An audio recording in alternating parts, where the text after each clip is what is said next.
Vamos lá. O título da mensagem de hoje é Saia da Janela. Isso é interessante. Vocês acham que eu vou falar sobre qual personagem? Qual? Daniel. Daniel orava da janela, então não saia de lá. Essa janela pode ficar. Geralmente quando a gente pensa em janela, a gente pensa em Eutico, né? Eutico tem uma história interessante de alguém que estava ouvindo o sermão na janela e caiu, né? Dormiu no sermão e morreu. Misericórdia, né? Mas a história de hoje é baseada em um versículo da Bíblia. E este versículo vai falar sobre uma personagem que a gente fala muito pouco dela. É um personagem coadjuvante. Mas a história desta personagem é uma história interessante. E é daqueles textos que a gente vai ler 30 vezes, vai passar batido 30 vezes, não vai fazer tanto sentido para a gente. Mas a Bíblia é linda, igreja. A Bíblia é linda. Eu amo este livro. E quando nós decidimos estudar a palavra de Deus e ler o texto bíblico como Deus deseja que a gente leia, a Bíblia faz muito mais sentido para a gente. Então quero convidar você a abrir a sua Bíblia no livro de 2 Samuel, no capítulo 6, no versículo 16. Nossa igreja terminou agora uma semana jovem, que foi uma bênção. Obrigado a todos vocês que participaram dessa semana jovem. Nós percebemos também a atuação do Espírito Santo através de cada momento que participou e principalmente no envolvimento das pessoas para que essa semana possa acontecer. Eu prego nos próximos 2 sábados e gostaria de convidar vocês para estarmos aqui, para abrirmos a palavra de Deus nesses próximos 2 sábados, tá? 2 Samuel 6. Vamos lá. 2 Samuel 6. Eu vou ler com você o versículo 16. 2 Samuel capítulo 6. E a princípio eu só vou ler o versículo 16. Mas antes de nós lermos o texto, quero convidar você a fechar os seus olhos e vamos falar com o Senhor. Grande Deus, muito obrigado pela sua palavra. A sua palavra é luz para a nossa vida. A sua palavra mexe com o nosso coração. A sua palavra de fato ilumina a nossa jornada rumo à eternidade. E hoje nós viemos aqui a esta igreja para ouvir a tua palavra, e que possamos estar preparados para ouvir a palavra do Senhor e entender todo o ensinamento e entender todo o contexto dessa história. Que o Senhor possa estar falando ao nosso coração, em nome de Jesus. Amém? Amém e amém. 2 Samuel 6, versículo 16. Vou ler para você o texto que diz assim: Ao entrar a arca do Senhor na cidade de Davi, vou ler com mais calma para você guardar. Ao entrar a arca do Senhor na cidade de Davi, quem? Mical. Quem era Mical? Filha de Saul. Estava fazendo o quê?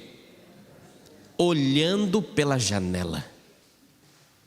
E ela vendo o rei Davi, quando ia saltando e dançando diante do Senhor, o que ela fez? Diz o texto que ela o desprezou no seu coração. Grife essa frase aqui. Mical estava olhando pela janela. E é baseado nesta frase que nós vamos tentar entender todo esse texto. Você vai olhar esse texto e vai falar assim: pastor, o que dá para tirar de lição de um versículo, desse versículo? Mas é porque a Bíblia é um livro que você pode apenas ler ou você pode estudar. A melhor maneira de você estudar a Bíblia é você pegar o texto bíblico e fazer perguntas ao texto e tentar entender o porquê que esse texto está ali. Entender o porquê que esse texto tem que fazer significado. E quando você pega um texto como esse, ele vai ter que te levar a vários outros textos para você entender o porquê que disso aqui está acontecendo. Você tem que entender o contexto, você tem que entender a perícope em que ela está inserida, você tem que entender a aplicação desse texto, a maneira como ele é aplicado para nós. Tudo isso a gente vai tentar entender aqui hoje. E eu vou fazer um parênteses aqui. O texto fala sobre que Davi dançava ao Senhor, né? O meu objetivo aqui não é dar uma aula sobre dança teológica, porque não era A dança de Davi pode ter certeza que era muito diferente do que nós entendemos por dança hoje. Não é esse o objetivo. Mas o objetivo é mostrar alguém que estava muito alegre. Quem estava muito alegre? Davi. Muito feliz. E alguém que estava na janela. E olhando pela janela fez o quê? Desprezava. Mas esse alguém, diz o texto, que ele era filha de... Mas ela era mais do que filha de Saul. Quem era ela? Esposa de Davi. Que balde de água fria, né? Vamos tentar entender essa história. Eu vou tentar responder 3 perguntas e termino com 3 lições. Pode ser? Primeira pergunta, quem é Mical? E nós vamos tentar entender um pouquinho sobre como que a Bíblia apresenta a história de Mical. E é sobre ela que eu vou falar hoje. A segunda pergunta que eu quero responder aqui é por que Davi estava tão feliz? Por que ele estava tão alegre? O que está acontecendo aqui? Qual é o objetivo da história para que ele esteja tão feliz assim? E a terceira pergunta que eu quero tentar responder nessa noite é: por que Mical estava tão amargurada? Por que ela estava com o seu coração tão fechado? E a gente vai tentar entender e aí vamos aplicar nas 3 lições. Vamos juntos? Está com a Bíblia preparada aí? Nós vamos usar bastante ela, tá? Então vamos tentar compreender aqui dentro do ensinamento da palavra de Deus. Vamos lá. A primeira vez que Mical aparece na Bíblia é quando a família de Saul é apresentada. Então quero que você vá comigo lá no livro de 1 Samuel. E a gente vai tentar fazer uma pequena jornada aqui para entender quem era Mical. 1 Samuel capítulo 14. Olha o que diz aqui o versículo 49. 1 Samuel capítulo 14, versículo 49. Aqui nós encontramos essa personagem Mical pela primeira vez. 1 Samuel capítulo 14, versículo 49. Você lembra que durante muito tempo o povo de Deus não tinha rei. Eles eram governados pelo grande rei do universo que é Deus. O grande rei da glória. Eles viviam uma teocracia. Mas eles queriam e invejavam as outras nações. E por invejar as outras nações pensavam que deveria ter um rei representativo para ir para a guerra com eles. E eles escolheram pela vontade dos homens e escolheram Saul como seu rei. E aqui Saul é apresentado, e Saul tinha boas características, mas também tinha muitos problemas. E no versículo 49 de 1 Samuel 14 diz assim: os filhos de Saul eram 3, Jonatas, Isvi e Malquissua, 3 homens. Mas Saul também tinha 2 filhas mulheres. Quem eram elas? A mais velha, como é que chamava a mais velha? Merabi. E a mais nova chamava Mical. Eu acho que a mãe de Mical devia ser japonesa, eu acho. Brincadeira. A ideia aqui é entender que Saul com a sua família foram de alguma maneira permitido que ele assumisse o trono de Deus e vivesse para representar a vontade de Deus perante o povo. Só que tempos depois, o que acontece é uma prova de fé. O que está acontecendo algum tempo depois é que simplesmente Saul está sendo colocado perante talvez um dos maiores desafios da sua vida, que é o desafio de enfrentar o gigante Golias. Se você andar alguns capítulos, capítulo 16, você já vai encontrar o primeiro versículo, a primeira grande batalha que ele está enfrentando. Na época os filisteus eram inimigos ferrenhos do povo de Deus, e eles decidiram, para não morrer muita gente, fizeram uma proposta de uma batalha. Iriam propor algo diferente. E essa batalha seria um valente dos filisteus contra um valente do povo de Israel. E a cena é tão humilhante, a cena é humilhante. Porque quando chega o valente dos filisteus, o soldado escolhido é um gigante. Mais de 3 metros de altura. Preparado para a guerra. E ele é levado simplesmente para conseguir chegar na batalha, e está ali Saul, o rei, que era quem foi escolhido para que pudesse estar representando. Mas quando ele viu, diz o texto, que Saul tremeu de medo. Saul teve medo. E por 40 dias, olha a história, estou só relembrando aqui com você. Por 40 dias Golias vinha à frente do povo de Deus, olhava para aquele exército maravilhoso e falava: cadê o soldado? Cadê aqueles que vai representar vocês? Cadê aquele que vai estar à frente de vocês? E que vergonha, né? Ninguém. E aí ele começou a zombar de Deus. Começou a zombar de Deus que estava à frente deles. Impressionante. Eu fico impressionado assim com essa história. Impressionado. O que aconteceu é que Davi, um menino, decide ir levar lanchinho para os seus irmãos que estavam na guerra. Ele não tinha idade nem para ir para a guerra, cuidava de ovelhas, mas foi ousado o suficiente. Você conhece a história, não é esse o meu objetivo aqui. Mas a situação estava tão humilhante para Saul, agora olha para mim. Estava tão humilhante para Saul que Saul fez uma proposta. E a proposta era para quem decidisse enfrentar Golias. Você lembra disso? 1 Samuel 17, versículo 24. Olha o que diz o texto. 1 Samuel 17, 24. Diz assim, ó: todos os israelitas, vendo aquele homem, fugiam diante dele e temiam grandemente. Diziam uns aos outros: vistes aquele homem que subiu? Pois subiu para enfrentar Israel. E quem o matar, o rei vai o acumular de grandes riquezas, e lhe dará por mulher a sua filha, e a casa de seu pai isentará de impostos em Israel. Aquele que tiver coragem de enfrentar Golias vai receber propostas interessantes. E uma das propostas era: vai casar com a filha do rei, para fazer parte da linhagem real. Saul tinha quantas filhas? 2, a mais velha e a mais nova. Davi, ouvindo a história, falou: a proposta é boa. Ele tinha ousadia, ele tinha coragem, e ele decide enfrentar o gigante. A gente conhece a história.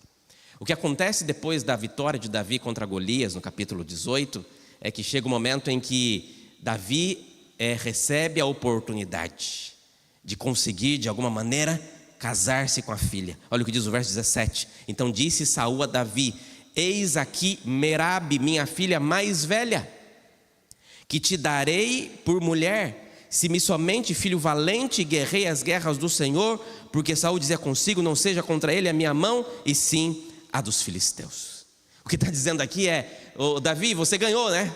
Deu tudo certo, né? Você conseguiu aquilo que você mais queria, deu tudo certo na sua batalha, ok. Pois você vai casar com a minha filha mais velha. E Davi não aceitou. A história mostra que Davi, quando recebeu a proposta de casar com a filha mais velha, não quis casar-se com ela. Na verdade, ele disse que ele não se sentia digno de casar-se com ela, e nem de fazer parte dessa família real. Está claro até aqui, irmãos? Estou tentando passar a história, para ficar claro na sua mente. Só que quando chega no versículo 20, olha o que diz o verso 20. Mas Mical, que era a filha mais nova, amava Davi, e contaram a Saul, e isso lhe agradou. O que aconteceu é que Davi decidiu que não iria casar-se com a filha mais velha. E de fato, devia ter uma diferença grande de idade ali entre eles. Davi era muito menino, mas a filha mais nova, Mical, se agradava de Davi. E Saul ficou empolgado com essa situação. Mas na verdade, Saul queria era que Davi morresse. Sabe por quê? Verso 21. Diz Saul: eu lhe darei, para que ela lhe sirva de laço, e para que a mão dos filisteus venha a ser contra ele. Pelo que Saul disse a Davi: com essa segunda será hoje meu genro.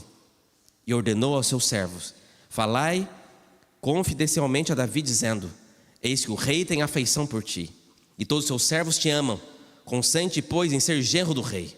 E os servos de Saul falaram essas palavras a Davi, o qual respondeu: parece-vos coisa de somente ser genros do rei, sendo eu homem pobre, de humilde condição? Então os servos de Saul lhes disseram, dizendo: tais foram as palavras que falou Davi. Então disse Saul: assim direis a Davi: o rei não deseja dote algum, ele só quer 100 prepúcios dos filisteus, para tomar vingança dos inimigos do rei.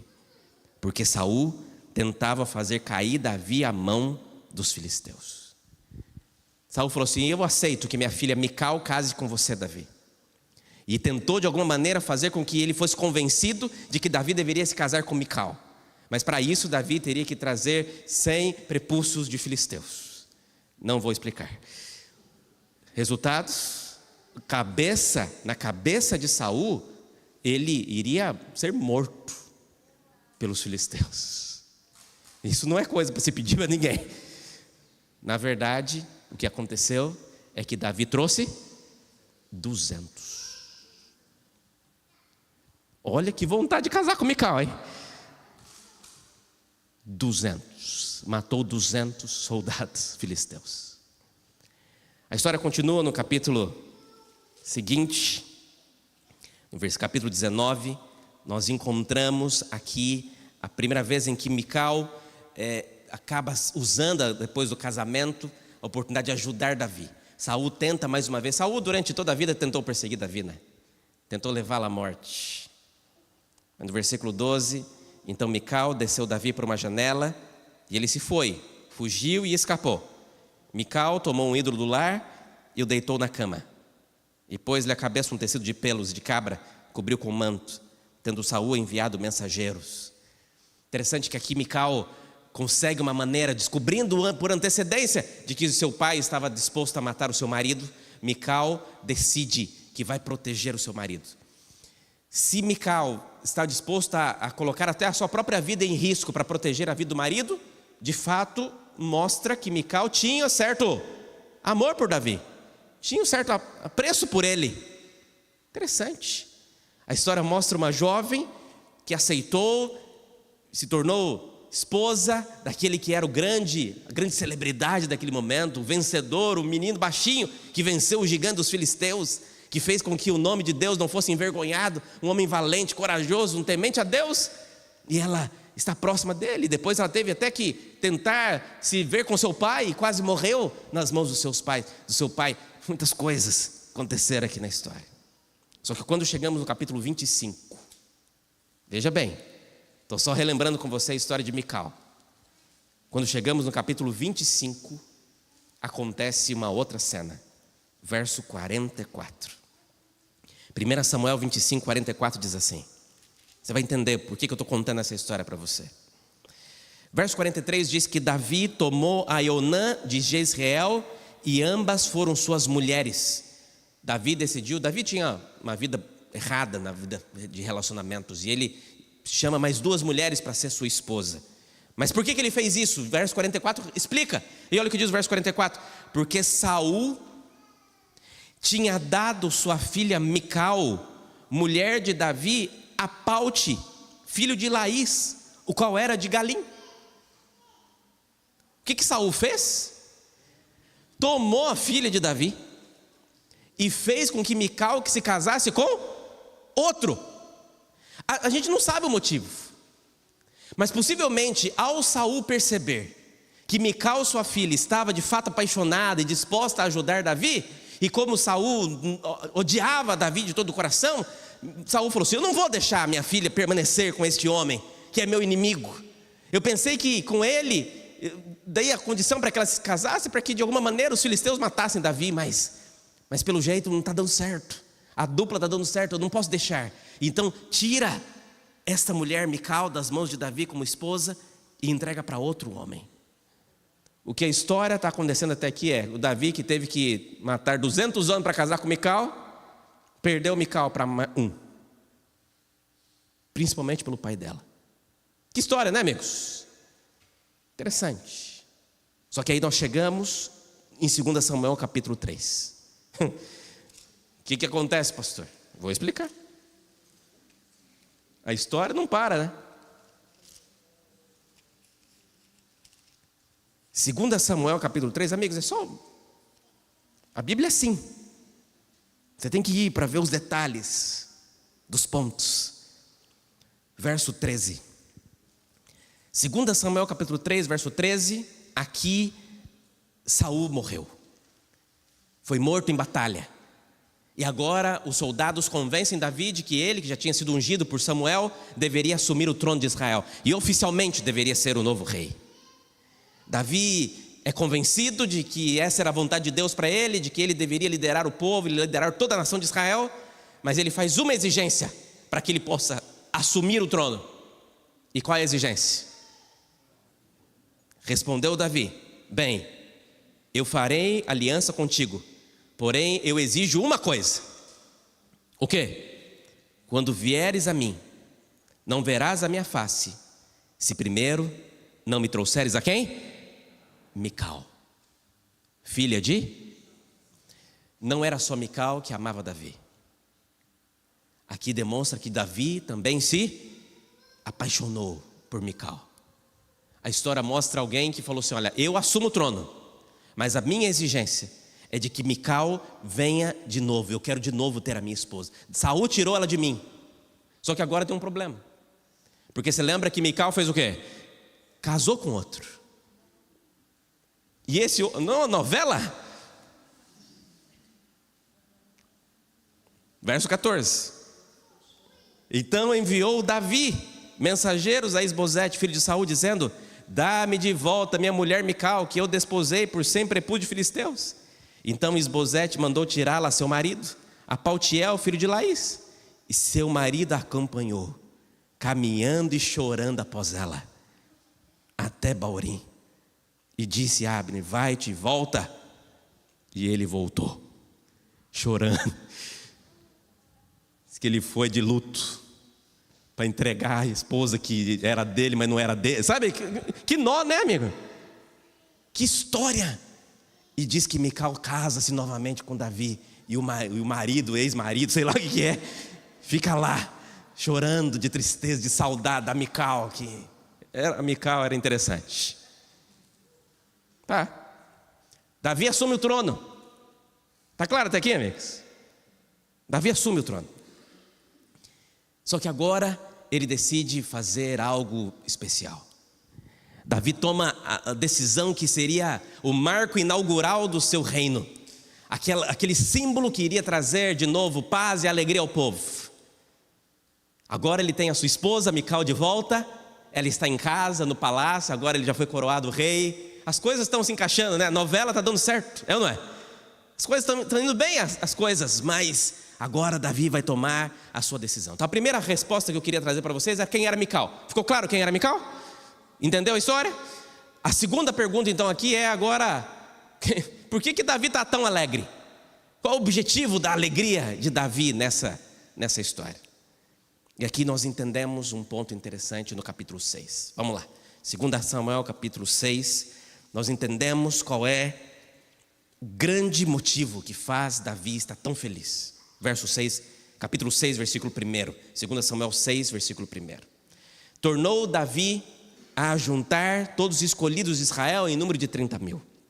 Dispôs-se e com todo o povo que tinha consigo, partiu para Baalá de Judá, para levarem de lá para cima a arca de Deus, sobre a qual se invoca o nome do Senhor dos Exércitos, que se assenta acima dos querubins. E puseram a arca de Deus num carro novo, e levaram da casa de Abinadab, que estava no outeiro, e Uzá e Aiô, filhos de Abinadab, guiavam o carro novo. Levaram-no com a arca de Deus da casa de Abinadab, que estava no outeiro, e Aiô ia adiante da arca. Davi e toda a casa de Israel se alegrava perante o Senhor, com toda a sorte de instrumentos de pau de aia, com harpas, com saltérios, com tamborins, com pandeiros, com símbolos. E quando chegaram à eira de Nacon, estendeu Uzá a mão à arca de Deus e a segurou, porque os bois tropeçaram. Então a ira do Senhor se acendeu contra Uzá, e Deus o feriu ali por esta irreverência, e morreu Uzá perante a arca de Deus. Olha para mim. Qual é o motivo da alegria de Davi? Deixa eu tentar explicar essa segunda parte aqui. Preste bem atenção, olha isso. A arca da aliança era o símbolo máximo. Não sei como é que está a transmissão. Posso descer? Acho que posso, né? A arca da aliança era o símbolo máximo da presença de Deus.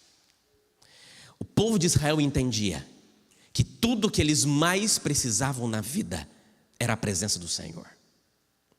Só que eu não sei se você lembra da história que eu já preguei aqui, de Eli, o sacerdote Eli. Lembra dessa história? Dos filhos deles, que eram, como é que chamava os filhos de Eli? Hofni e Finéias. E os filhos de Eli eram perdidos. E vocês lembram que eles foram fazer uma batalha contra os filisteus? Lembra dessa história? E aí eles foram para a batalha com o sapato alto, pensando, vamos ganhar. Chegaram lá, tomaram 7-1. Voltaram para casa e pensaram, já sei por que perdemos. Por que perdemos? Porque a presença de Deus não está conosco. Então o que eles decidem? Que eles foram lá no templo, pegaram a arca de Deus, que tem o símbolo da presença de Deus, a Shekinah, levam a arca de Deus para a batalha e pensam, com a arca venceremos, porque a presença de Deus está conosco. E se a presença de Deus está conosco, venceremos. Lembra dessa história? Pergunto para vocês, venceram? A derrota foi 7 vezes maior. Voltaram para casa fugidos e, para piorar, sem a arca. A arca de Deus foi tirada do povo de Israel, saiu do templo e foi para a terra dos filisteus. A arca de Deus era o símbolo da presença de Deus com o povo. Naquele tempo não tinha rei ainda. Samuel era menino. Nesse momento, ele morre quando recebe a notícia. A esposa de Rofini, que estava grávida, tem um filho, bota o nome do filho de Icabode. Olha que nome para botar no menino. Que significa acabou-se a glória de Israel. Uma história, né? Eles ficam tristes porque a arca de Deus foi embora. Era o símbolo da presença de Deus que não estava mais com eles. E se eles não tinham mais a presença de Deus, estava tudo errado. E diz que quando os filisteus... Isso aqui é interessante. Depois você lê a história no livro de 1 Samuel. Quando os filisteus levam a arca para o território deles, coloca a arca no templo de Dagon, que era o deus dos filisteus. O que acontece com a estátua de Dagon? O que acontece? Cai, prostrado perante a presença de Deus, e quebra o seu pescoço. O que acontece com os filisteus? Ficam doentes, começam a nascer feridas neles, demonstrando que a presença de Deus não estava onde deveria estar ali. Eles estavam fazendo algo errado. E eles ficam tão desesperados com a arca de Deus, e entendendo que a arca de Deus não deveria estar ali. Sabe o que eles fazem? Eles mandam pegar uma carroça, bota a arca em cima de uma carroça com umas vacas puxando, e solta as vacas e fala: vai, vaquinhas, e leva a arca para o povo de volta, que nem isso a gente vai ter coragem de fazer. E despacha a arca. E a arca vai, e a história tem muitos detalhes. Ela para no lugar, alguém que abre a arca para ver o que estava dentro fica doente, um monte de coisa, porque era o símbolo da presença de Deus. Mas a arca chega na casa de um homem, lá nas regiões perto de Jerusalém, Abinadab. E nessa casa ela fica por alguns anos. Quando Davi assume o trono, Davi fala assim: eu estou assumindo um novo reinado. A primeira coisa que eu tenho que fazer agora é fazer o quê? Trazer a arca. Vou trazer a arca para que a presença de Deus esteja aqui em Israel. Só que, deixa eu ver se você lembra dessa história. Para você carregar a arca, tinha regras. Lembra disso? Quem que podia carregar a arca? Só os levitas. Tinha regras para fazer.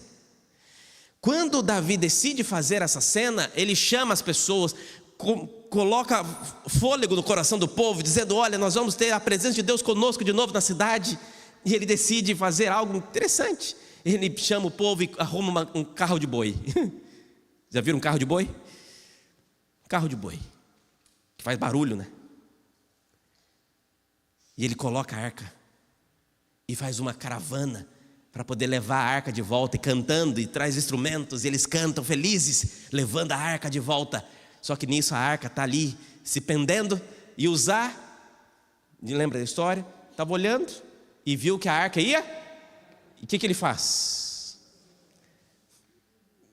Sinceramente, se você estivesse ali pertinho da arca, está vendo que ela vai cair, o que você faz? Reflexo natural, né? Mas ele tem um juízo ali, e diz que Deus tira a vida de Uzá, e diz: está acontecendo isso por causa da sua irreverência. Na verdade, o grande problema não foi nem talvez de que foi Uzá ali no reflexo que segurou. Na verdade não foi isso. Na verdade é que todo o processo de Davi, todo o processo estava errado. Com a morte de Uzá, Davi ficou angustiado, e Davi chora. E Davi pede perdão a Deus, e Davi fala: Senhor, nós erramos. Uzá, ele não deveria ter colocado a mão na arca, ele não é levita, ele não tem a bênção de Deus, e Deus quer que as coisas aconteçam da maneira correta. Isso não deveria acontecer. E algumas pessoas falam: pastor, Deus foi injusto. Na verdade não.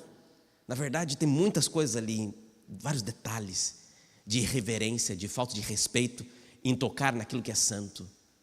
Eles tinham até o desejo de fazer a coisa certa, mas estavam fazendo a coisa certa de maneira errada. E fazer a coisa certa de maneira errada também traz consequências.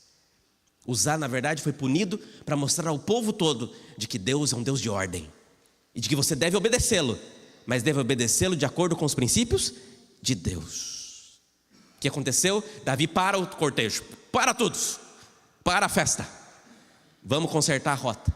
Deixa a arca de Deus na casa de um levita, e durante 3 meses, é interessante essa história, durante 3 meses, o livro de 1 Crônicas capítulo 15 conta que Davi se prepara para poder levar a arca do jeito certo.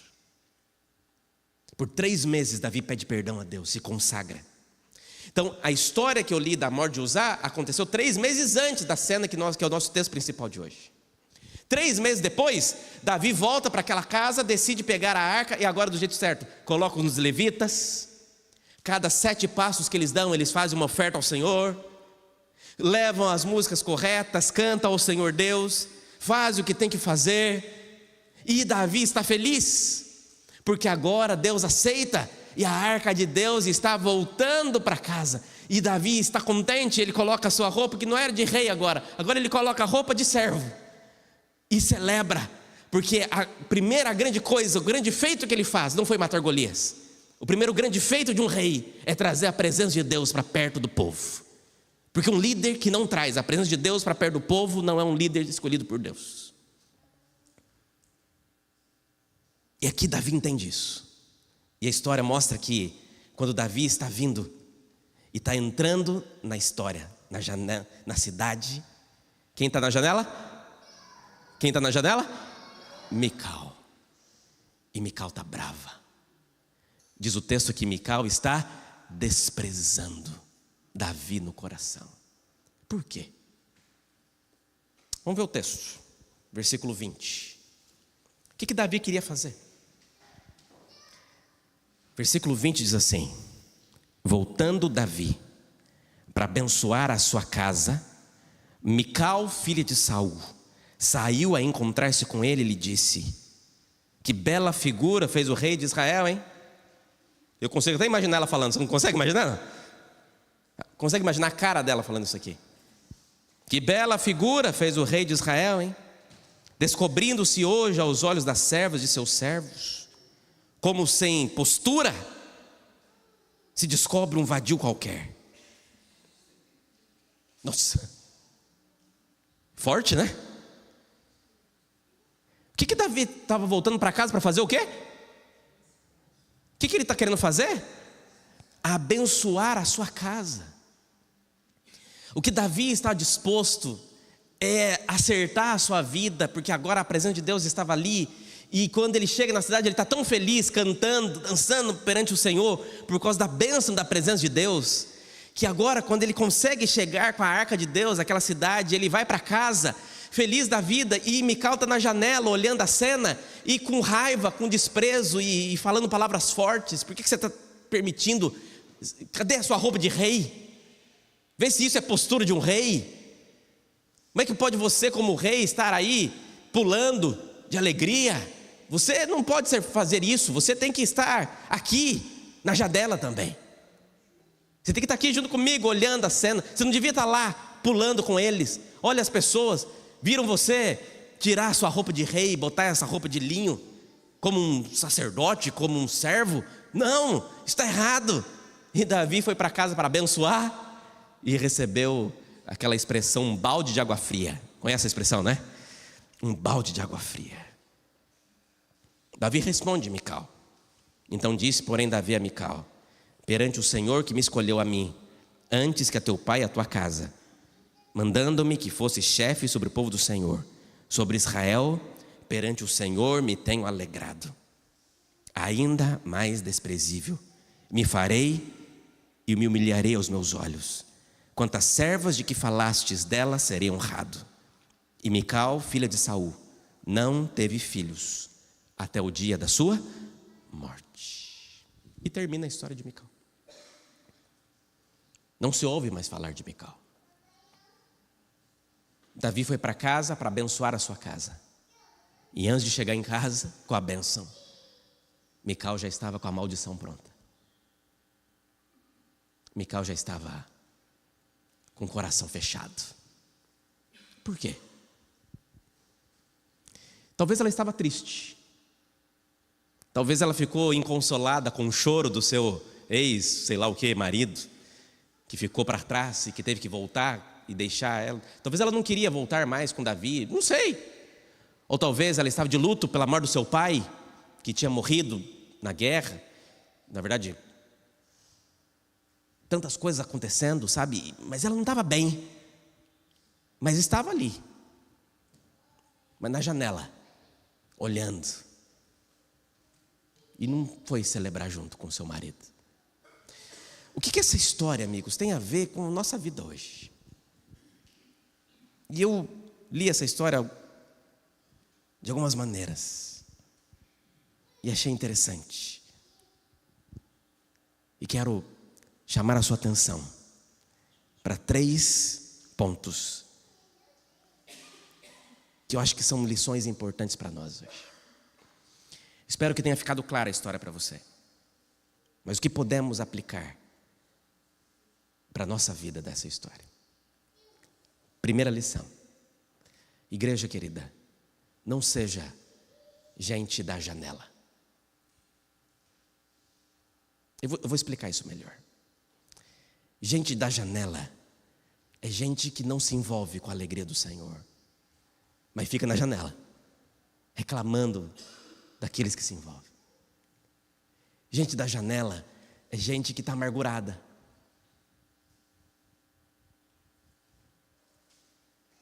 Como dizia aquele poeta brasileiro, tira a sua alegria do caminho que eu quero passar com a minha tristeza. Já viu isso? É gente assim. Você está feliz demais para o meu gosto. Você está alegre demais. E a sua alegria me incomoda. E a sua alegria não me faz bem. Gente da janela, como Mical, é alguém que pode sofrer, mas não pode impedir que outros se alegrem. Pelo contrário, deve ver na alegria do outro um motivo também da sua alegria. A história de Mical é a história de alguém que poderia estar celebrando, que poderia estar ali, junto com Davi, cantando de alegria, porque a presença de Deus estava de volta ao povo, mas preferiu ficar longe, criticando e reclamando e olhando à distância. E amigos, por favor, entenda de todo o meu coração aqui, eu sou pastor dessa igreja há 5 anos. Eu amo demais cada um de vocês e oro por vocês. E eu sei o tanto que Deus ama vocês. E eu sei o tanto que Deus quer que vocês continuem vivendo os sonhos de Deus. Amigos, Deus nos chama todos os dias para encontrarmos alegria nele. Saia da janela e vá viver o que Deus espera. Porque Deus preparou uma festa para você. Deus preparou coisas lindas para você. Eu sei, amigos, a igreja vai ficar um momento que ela vai ficar insuportável para você se você não participar, se você não se envolver, se você ficar sentado no banco só assistindo o culto. Daqui a pouco vai incomodar, a música não vai ser do seu gosto, e você não vai, a roupa, a maneira, as palavras. E eu sei que nós temos que cuidar de tudo isso, somos responsáveis pela reverência perante Deus, mas quando você está envolvido de alguma maneira, você participa da alegria, e participar da alegria te dá muito mais brilho e muito mais desejo de ver a glória de Deus, porque você viu a presença do Senhor, participar de tudo aquilo que está acontecendo. Eu gosto muito da parábola do filho pródigo, já tivemos agora recentemente um musical sobre ela, mas a parábola do filho pródigo é exatamente isso que Cristo está querendo ensinar aqui. Quando Cristo termina a parábola do filho pródigo, você lembra da história? Tem o filho mais velho que está do lado de fora, porque Jesus conta essa parábola simplesmente para dizer para aqueles filisteus e para aqueles cobradores de para aqueles publicanos e cobradores de impostos, para aqueles homens que estavam ali, escribas e fariseus, olhando para a cena de Jesus comendo com pecadores, e Jesus falando para eles assim: filhos, vocês estão vendo que eles estão aproveitando a chance que eu, o rei do universo, estou aqui com vocês, e vocês estão aí apontando o dedo, reclamando que eles estão comendo, que eles estão vivendo, que eles estão ouvindo. Jesus conta a história dizendo que quando o pai viu o filho pecador, fez uma festa e celebrou, porque Deus é assim, Deus é um Deus de alegria, e Deus quer que você tenha uma vida de alegria. E ele olha agora para o filho mais velho e diz: e você vai ficar do lado de fora, pois a festa está pronta. De vez de ficar reclamando por que está tendo festa, entra e aproveite da festa. Eu sei que vivemos num mundo mau, e eu sei que cada dia dá vontade de desistir, mas posso te falar uma coisa? Existe alegria no Senhor, existe vida ao lado de Deus, existe coisa boa ao viver ao lado do Senhor. Tem gente que parece que só olha as coisas ruins da vida cristã, que a vida cristã é muito difícil, tem as suas dificuldades. Amigos, eu sei que tem, mas existe muita coisa boa para quem não está na janela, para quem está lá no meio da festa, celebrando porque a presença de Deus está ali. Interessante a história. Pessoa da janela, aquela que acha que sabe de tudo, que sempre vai ter um palpite. Eu fico impressionado com esses novos influenciadores que vai para a internet para ensinar 5 passos para ser milionário. E não é. Como é que eu vou acreditar em 5 passos para ser milionário se a pessoa que está me ensinando não é milionário? Desculpa, está dando para entender não? Porque se eu fizesse, porque do meu jeito,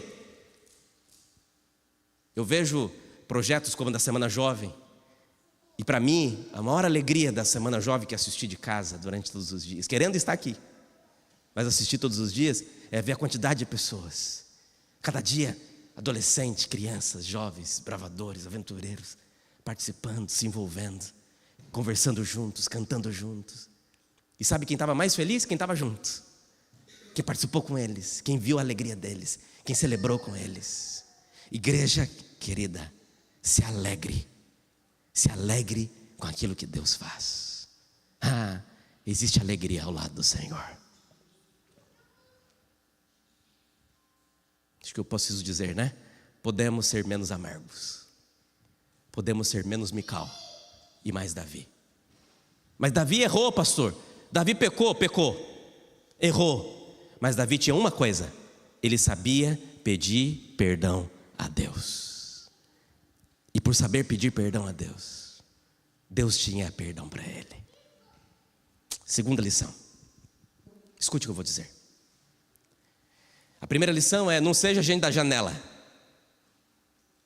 Mas a segunda lição: aprenda todos os dias a valorizar a presença de Deus. Deixa eu tentar explicar isso aqui para você de todo o meu coração. Igreja querida, você que está comigo na internet, eu sei que existem muitas coisas que são valiosas para você. Existem muitas coisas que lhe são caras, que você entende que são importantes e que você busca com todo o seu coração. E aquilo que é importante para você, lute por aquilo. Batalhe. Lute. Eu vi um pastor pregar esses dias e dizia sobre filhos, né, que às vezes ficamos tão preocupados com bons presentes e esquecemos da presença. E assim, são detalhes, são coisas importantes. Mas eu te garanto, igreja, não existe nada mais importante do que a presença de Deus. Igreja querida, busque a presença de Deus na tua vida como se fosse a sua única chance de viver, porque é. Fé, a palavra fé é quase que um grito de alguém que estava se afogando e encontrou naquela boia, naquela forma de salvação, a única maneira de continuar vivo, e agarrou com todas as forças para que pudesse viver feliz, porque agora está salvo. Igreja, tenha fé, mas buscai ao Senhor enquanto se pode achar. Invoque-o enquanto Ele está perto. Busque o Senhor, valorize a presença dEle. Então, amigos, todos os dias ao acordar, não permita que a presença de Deus não seja sentida na sua casa. Antes de dormir, não permita que a presença de Deus seja sentida na sua casa. A presença de Deus precisa ser maior do que qualquer outra coisa. Que as pessoas vejam no seu lar, na sua família, que você ama mais a Jesus do que qualquer outra coisa, e que você valoriza a presença de Deus antes de qualquer outra coisa. Que Jesus é melhor que tudo. Só que Jesus precisa estar presente, e Ele precisa ser bem-vindo ali. Então receba a presença de Deus. E hoje ela está disponível para você. Não na figura de uma arca, não numa bola de fogo chamada Shekinah. A presença de Deus está disponível com você através do Espírito Santo. Então clame, busque com toda a sua força o Espírito Santo.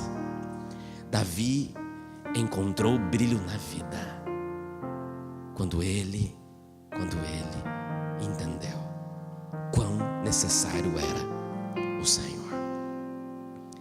Terceira e última lição. Primeira, não seja gente da janela, celebre ao Senhor. Segunda, valorize a presença de Deus na tua vida com todo o teu coração. Mas a terceira é que quando Davi estava entrando na cidade com a Arca da Aliança, pulando de alegria por aquela bênção tão gigante que ele tinha alcançado, com aquilo que ele mais queria, com aquilo que era mais importante para o povo, muito mais do que um exército, muito mais do que batalhas, muito mais do que armas de guerra, era a presença de Deus entrando na cidade. Davi escreveu um hino, e esse hino está na Bíblia, sabia? Eu quero terminar lendo esse hino com você. É o hino dos Salmos 24. Nós lemos tanto o Salmo 23, né? O Senhor é meu pastor e nada me faltará. Mas o Salmo 24 é um lindo, lindo salmo. E eu termino com ele que diz: olha esse hino. Esse hino é um salmo de Davi quando está acontecendo aquilo que ele mais esperava. Diz assim: ao Senhor pertence a terra e tudo que nela se contém, o mundo e os que nele habitam. Fundou-a sobre os mares, sobre as correntes a estabeleceu. Quem subirá ao monte do Senhor? Quem há de permanecer no seu santo lugar? Quem é limpo de mãos, quem é puro de coração, que não entrega a sua alma à falsidade, nem jura dolosamente. Quando Davi escreveu isso aqui, ele estava lembrando de quem? De quem que ele estava lembrando? Que é puro de mão, de Uzá, que acabou tocando na arca onde não devia. Mas ele diz: este receberá do Senhor a bênção e a justiça do Deus da sua salvação. Tal é a geração dos que o buscam, dos que buscam a face do Deus de Jacó. Levantai, ó portas, as vossas cabeças, levantai os portais eternos, para que entre o Rei da Glória. E quem é o Rei da Glória? O Senhor forte e poderoso, o Senhor poderoso nas batalhas. Levantai, ó portas, as vossas cabeças, levantai-vos, ó portas eternas, para que entre o Rei da Glória. Quem é o Rei da Glória? O Senhor dos exércitos, Ele é o Rei da Glória. Amigos, este hino foi cantado quando Davi celebrava, porque a presença de Deus estava entrando em Jerusalém. Ele canta e diz: quem que verá o Senhor? Aqueles que são puros de coração e de mãos. E o povo diz: e quem é o rei? Quem é o Rei da Glória? Não é Davi. Quem é o Rei da Glória? Não é Saul. Quem é o Rei da Glória? Não é. O Rei da Glória é o Rei poderoso do universo. Então abram os portais, para que entre o Rei da Glória. E este salmo já foi cantado mais uma vez. Ele foi cantado no dia em que Jesus subiu aos céus, levando consigo as primícias daqueles que dormem, aqueles que ressuscitaram quando Jesus morreu, que levantaram dos sepulcros quando Jesus ressuscitou. Quando Jesus subia aos céus, e diz aquele hino que passava dos planetas e indo para a eternidade, os anjos diziam: abram-se os portais, para que entre o Rei da Glória. Quem é o Rei da Glória? O Senhor dos exércitos, Ele é o Rei da Glória. Abram-se os portais para que entre. E Jesus da frente marchava, carregando consigo aqueles homens levantados por Deus para entrar como primícias do que dormem. Mas chegará o dia em que este hino será cantado mais uma vez. E eu espero que nós estejamos juntos para cantar este hino. Abram-se os portais, porque está entrando o Rei. Posso te perguntar uma coisa, igreja? Quem é o Rei da Glória? Então vou te perguntar ainda mais profundamente: quem é o Rei da tua vida hoje? Que você olhe aos céus e diga: o Senhor, Rei do universo, é o Rei da minha vida. Você vai dizer isso?